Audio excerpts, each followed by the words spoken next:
This patient has edema of the right leg from groin to foot since 1 month. It started with pain in the groin and fever but is now painless. He has unilateral leg edema.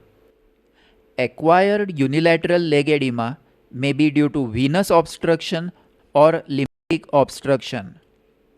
In this patient, we will see the features of venous edema. Firstly, the edema is of pitting type. The toes are spared. The skin is smooth. It is not hyperkeratotic and it has a normal color. And lastly, there is tenderness over the femoral vein. Edema from groin to toes suggests iliofemoral vein obstruction, and tenderness over the femoral vein is suggestive of deep vein thrombosis. To compare with this case, we will now see a case of filariasis with lymphedema. In filarial lymphedema, the edema is limited to below knee, though other lymphedemas due to lymphatic obstruction in the inguinal nodes may extend to the groin. But in filariasis, note that the edema is from knee downwards. The edema is non-pitting and very firm to feel, though in very early stages it may show some degree of pitting. Now note the skin changes. The skin is hyperkeratotic, rough, with a few warty areas. This is very similar to the skin of the elephant's legs and hence the name elephantiasis. Also note that the toes are involved, edematous and swollen. This is lymphedema. This patient has presented with abdominal fullness and distension gradually increasing since 4 months. On palpation, there is a massive enlargement of the spleen which is almost reaching the symphysis pubis. The distinguishing features of a splenomegaly are: number 1, its location and shape. It starts from under the left costal margin and grows towards the right iliac fossa. Number 2, it moves with respiration, moving downwards during inspiration. Number 3, its edges are sharp and well defined. Number 4, the characteristic and unmistakable feature of a splenomegaly is the presence of one or more notches on the medial border. As I palpate the medial border from above downwards, note the splenic notches felt as well as seen in this case. And number 5, on percussion, the splenic lump gives a dull note as it is anterior to the colon. The common causes for such a huge splenomegaly are chronic myeloid leukemia, chronic malaria, Kala Azar, extrahepatic portal hypertension, and rarer causes like myelofibrosis, myelosclerosis, and bilharziasis. This lady has presented with a painful swelling in front of the right ear over the parotid gland since 2 weeks. The parotid gland lies in front of and below the lower half of the ear. This swelling is over the anterior portion of the gland. There is no redness or skin edema to suggest acute inflammation, and on palpation, the swelling is soft and mildly tender. Now let us inspect the orifice of the Stenson's duct. There is no redness or edema of the ampulla where the Stenson's duct opens, but when I press the swelling gently, a bead of pus flows out from the mouth of the duct. This is a sign of acute or subacute parotitis. Note again the purulent discharge from the Stenson's duct when the swelling is pressed gently. The orifice of the Stenson's duct is over the cheek mucosa opposite the second upper molar tooth.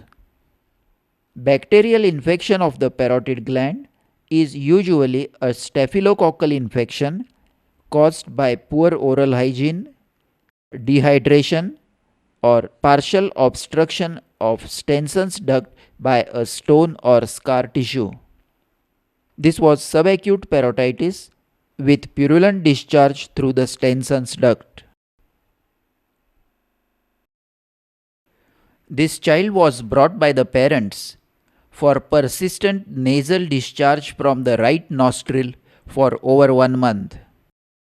This is a very typical presentation of a foreign body in the nostril. Unknown to the parents, the child has pushed in a seed in the nostril, and the parents have only noted a mucoid discharge from the right nostril. I will now lift up the tip of the nose, and a white colored foreign body is visible in the right nostril. Once it is removed, the discharge will stop.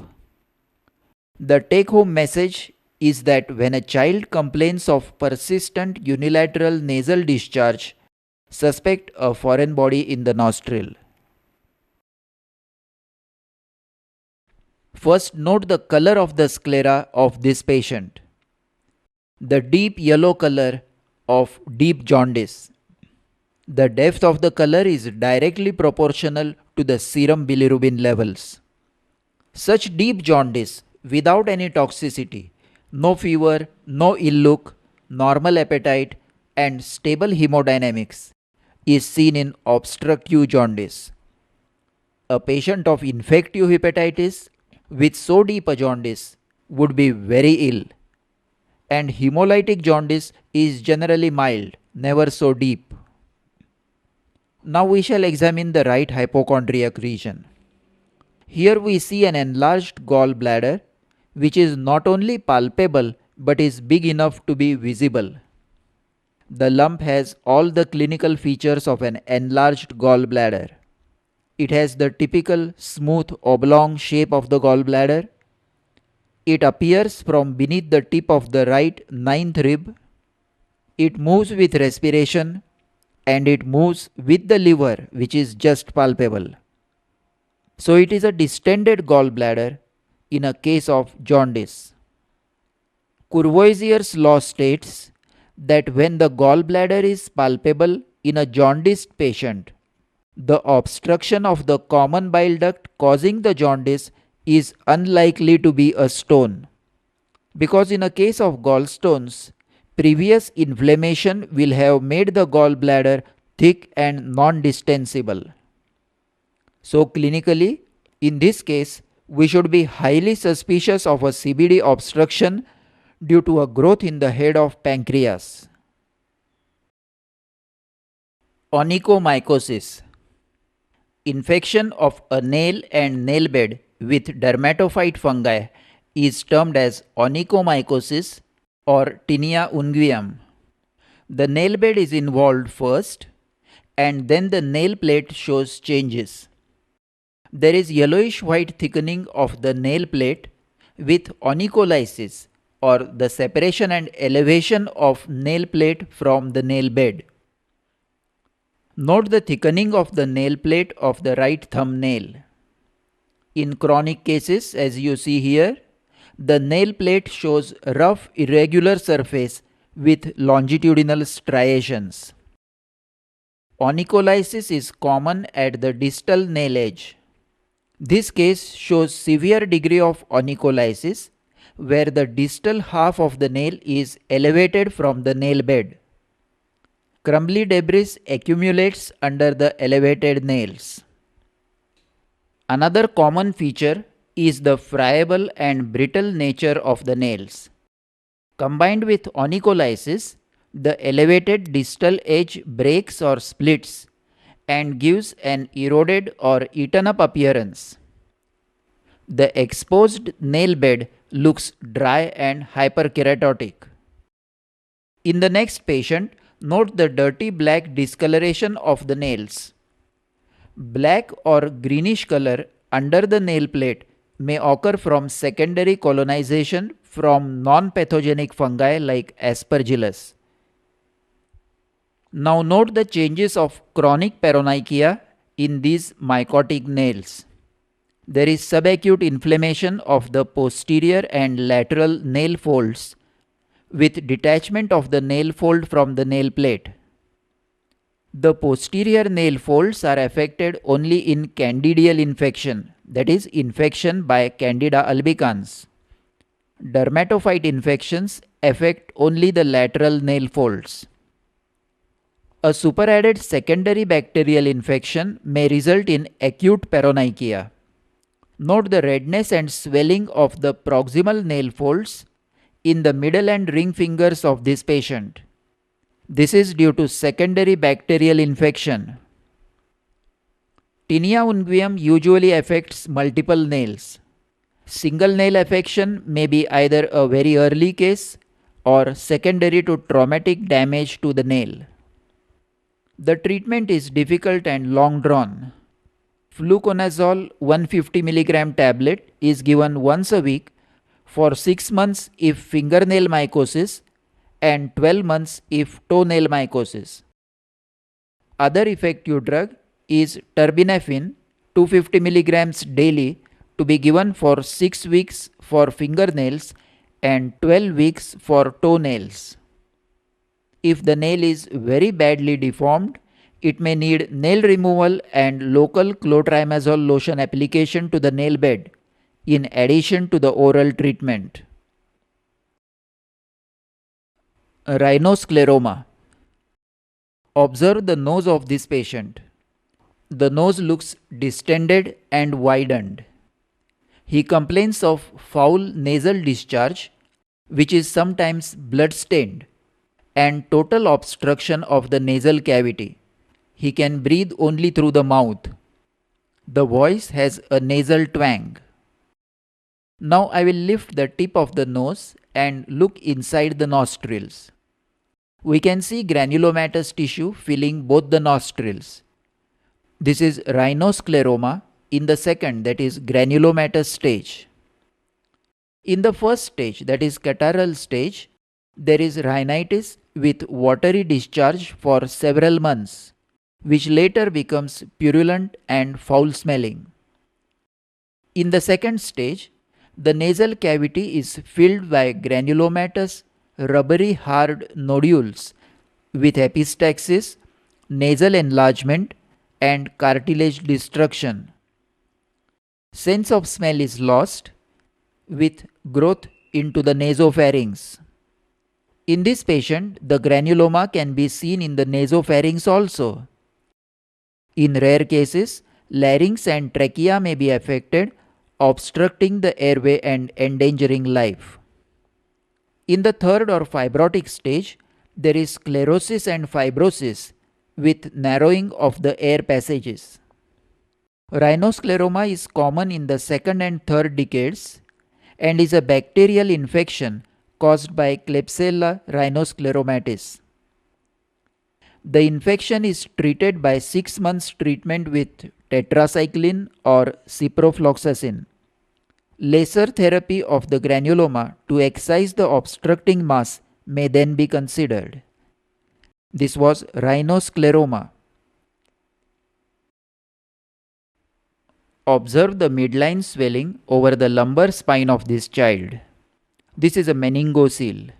It is a cystic, fluctuant swelling covered by thin skin and is brilliantly transilluminant. We must look for 3 associated pathologies which are absent here. Number 1, the leg power and movements are normal. There is no neurological weakness. Number 2, the feet are normal. No associated CTEV. And 3, there is no obvious hydrocephalus. The anterior fontanelle is of normal size and not bulging. Meningocele is a protrusion of meninges through a defect in the spinolaminar segment. The sac contains only the CSF. If the sac contains neural tissue, cauda equina or the normally developed spinal cord, usually adhering to the posterior aspect of the sac, then it is a meningomyelocele. Whenever the skin cover is not complete, or if there is weakness in the legs, and when the defect is large, overlying 3 or more vertebrae, clinically a meningomyelocele should be suspected. Note the mucosal cover in this thoracic meningomyelocele. It is transilluminant only in the upper part. The lower part, which contains neural tissue, is not transilluminant. So this is a meningomyelocele. In this newborn baby, the lower part of the swelling shows an elliptical raw surface with neural tissue. This is the spinal cord itself with an open spinal canal. This is a myelocele. This is the raw surface of the neural furrow, and what we see deep to it is the anterior part of the spinal cord. The posterior part of the spinal cord has not developed. At the top end of this defect, the central canal of the spinal cord opens on the surface and the CSF leaks from here continuously. There is total paraplegia and there is fecal incontinence. Myelocele is not compatible with life, but meningocele and meningomyelocele can be repaired with a good success rate.